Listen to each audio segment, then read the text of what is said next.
তুমি এসছো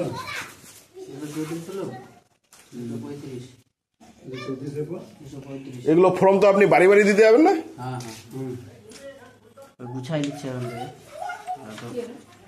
এসআইআর এর আবহে এবার নতুন বিতর্কের কেন্দ্র চাঁচল। 241 নম্বর বুথের বিএলওর বিরুদ্ধে উঠল ফর্ম বিলি নিয়ে পক্ষপাতের অভিযোগ। ভোটারদের বাড়ি বাড়ি না গিয়ে তৃণমূলের পঞ্চায়েত প্রধানের বাড়িতে বসেই এনুমারেশন ফর্ম বিলি করছেন ওই বিএলও। এই অভিযোগের ভিডিও ইতিমধ্যেই ভাইরাল হয়েছে সোশ্যাল মিডিয়ায়। ঘটনাটি ঘটেছে চাঁচলের শ্রীরামপুর এলাকার 241 নম্বর বুথে।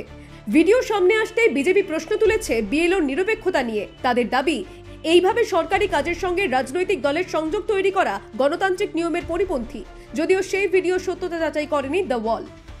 আজকে আমরা দেখতে পাচ্ছি 241 নম্বর বুথে বিএলও সাহেব তিনি চাঁচল গ্রাম পঞ্চায়েতের ঝর্ণা দাস বর্মনের বাড়িতে বসে সেখান থেকে ফর্ম ডিস্ট্রিবিউট করছে। কিন্তু এটা আমাদের নির্বাচন কমিশনার বলেছেন যে বাড়ি বাড়ি গিয়ে বিএলওকে ফর্ম দিয়ে আসতে হবে, তারপরে সে ফর্ম 2-4 দিনের পর নিয়ে যাবে। কিন্তু আমরা এর জন্য আমরা উচ্চতম কর্তৃপক্ষের কাছে জানাবো এবং নির্বাচনের কমিশনের কাছে জানাবো যে ফর্ম বাড়ি বাড়ি দিতে হবে, কোনো রাজনৈতিক বাড়িতে বসে ফর্ম দেওয়া যাবে না। আমরা এখানে বুঝতে পারছি যে একটা পক্ষপাতিত্ব করছেন, যে প্রধানের বাড়িতে বসে বিএলও সাহেব যে ফর্ম দিচ্ছেন সেটা অন্যায়।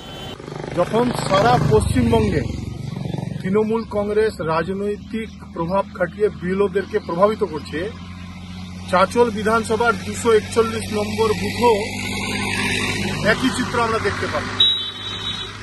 241 নম্বর বুথের বিএলও অলোক চক্রবর্তী যখন বুথে গিয়ে এসআইআর এর ফর্ম বিলি করছেন, তখন চাঁচল গ্রাম পঞ্চায়েতের প্রধান তার নিজের বাড়িতে বিএলও অলোক চক্রবর্তীকে নিয়ে গিয়ে এবং তার রাজনৈতিক প্রভাব খাটিয়ে বিএলওকে তার বাড়িতে বসিয়ে ফর্ম বিলি করাচ্ছে।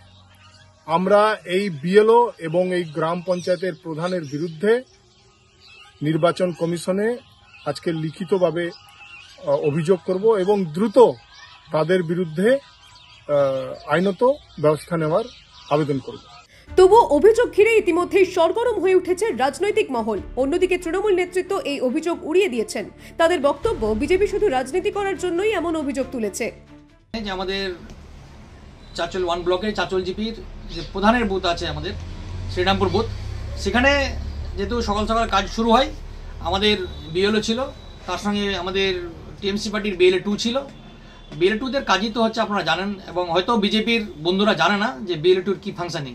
বিএলএ 2 সবসময় বিএলওকে হেল্প করবে এবং তার পাশে থাকবে এবং যে কোনো যেন সমস্যা ওখানে না হয় এবং কি করে পাবলিক সহজে তাদের ফর্ম ফিল আপ করতে পারবে না করতে পারবে সেটাকে হেল্প করা। আপনি নিশ্চয়ই দেখেছেন যে ওখানে বিজেপি বা আদার্স পার্টির কোনো প্রতিনিধি ছিল না বা বিএলএ 2 ছিল না। তো কী করে এলে ভুলভাল অভিযোগ যায়? আমাদের ইলেকশন কমিশনের বিএলওরা কাজ করছে, বিএলওদের বিএলএ 2 হেল্প করবে এবং সেখানে যদি জনপ্রতিনিধি থাকে ওখানে, তো ওর তো বুথের ও জনপ্রতিনিধি, উনি তো পাবলিককে সাপোর্ট দিতে পারে বা পাবলিককে উনি হেল্প করতেই পারে। তাই বিভ্রান্তিমূলক দেখেন, ওনাদের আসলে ভুলভাল যে উদ্দেশ্য ছিল সেগুলো সম্পূর্ণ হচ্ছে না, এই জন্য এরা ভুলভাল বকছে বিজেপি। তো ওদের বোকার কোনো কাম নাই। আমাদের যে সরকারি যে নিয়মকানুন আছে, যে বিএলওরা কাজ করছে সঠিকভাবে কাজ করছে এবং সবসময় বিএলও 2রা পাশে থাকবে, এটুকু আমরা জানি এবং এটা করবে। অভিযুক্ত বিএলও অলোক চক্রবর্তীর দাবি, তিনি পঞ্চায়েত প্রধানের বাড়িতে ফর্ম বিলি নয়, শুধু ফর্ম গোছানোর কাজ করছিলেন সেখানে। না, সেটা সত্যি না। আমি বসে গুছাচ্ছিলাম। হ্যাঁ, আচ্ছা। এখন আমাদেরকে সিরিয়াল ভাবে মেনটেন করতে বলেছে, আমি ওইভাবেই করবো। আচ্ছা, প্রথম দিন তো একটু গুছাতে দেরি সমস্যা হচ্ছে একটু হচ্ছে। অভিযোগ সম্পূর্ণ ভিত্তিহীন। সব মিলিয়ে এসআইআর এর কাজ যত এগোচ্ছে ততই সামনে আসছে নানা বিতর্ক। চাঁচলের এই ঘটনা সেই বিতর্কে যোগ করেছে নতুন অধ্যায়। Bureau report, the wall news.